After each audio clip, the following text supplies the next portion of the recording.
Hi అండి, నమస్తే. Welcome to Ammu Kittu's world. కొన్ని కూరలు చేయడానికి చాలా ఈజీగా ఉన్న టేస్ట్ మాత్రం చాలా బాగుంటుంది. అలాంటి కూరల్లో ఈ అరటికాయ ఫ్రై కూడా అలాంటిదేనండి. ఈ అరటికాయ ఫ్రై చేసినప్పుడు ఇలా ఒకసారి కొంచెం మసాలా నూరి వేయండి, టేస్ట్ ఇంకొంచెం పెరుగుతుందండి. బిగినర్స్ కూడా చాలా తేలిగ్గా చేసుకోవచ్చు. మరి ఎలా చేయాలో చూసేద్దాం. ఇక్కడ నేను 4 వరకు ఇలా అరటికాయలు తీసుకున్నానండి, పచ్చటికాయలు. అటు ఇటు సైడ్స్ కట్ చేసేసి పైన ఉన్న తోలంతా కూడా ఇలా పీలర్తోని తీసేసేయాలండి. తీసేసిన తర్వాత ఇలా ముక్కలుగా కట్ చేసుకోవాలి. అరటికాయ అనేది కొంచెం మీడియం సైజ్గా కట్ చేసుకోండి. కట్ చేసిన తర్వాత ఇలాగ నార్మల్ వాటర్లో వేసుకోవాలి. ఇలా వేస్తే అరటికాయ ముక్కలు అనేది నల్లపడకుండా ఉంటాయండి.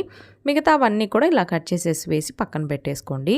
ఇప్పుడు స్టవ్ మీద ప్యాన్ పెట్టుకొని ఒక 3 నుంచి 4 స్పూన్ల వరకు ఆయిల్ వేసుకోండి. ఆయిల్ హీట్ అయిన తర్వాత తాలింపు దినుసులు వేసుకోవాలి. ఇవి వేగిన తర్వాత కొంచెం కరివేపాకు వేసుకొని ఒక పెద్ద ఉల్లిపాయని ఇలా కట్ చేసుకోండి. 2 పచ్చిమిరపకాయలు కూడా వేసిన తర్వాత పెట్టి ఇవంతా కూడా బ్రౌన్గా అయ్యే వరకు కొంచెం వేగనివ్వాలండి.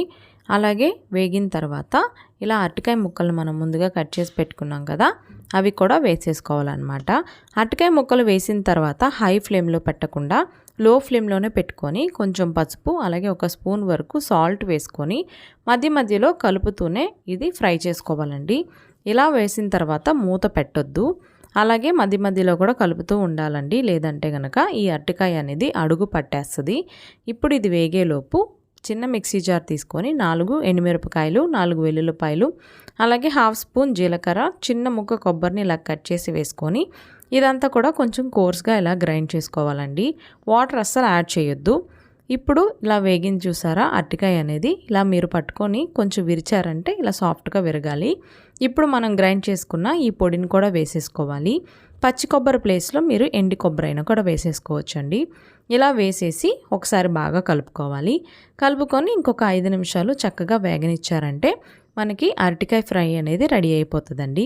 రసం, సాంబార్ లేదంటే మజ్జిగ చారు ఎందులోకైనా కూడా ఈ అరటికాయ ఫ్రై చాలా బాగుంటుంది. తప్పకుండా ఒకసారి ఇలా ట్రై చేయండి. ట్రై చేసిన తర్వాత మీకు ఎలా కుదిరిందో కూడా నాకు కమెంట్ చేయడం మర్చిపోవద్దు.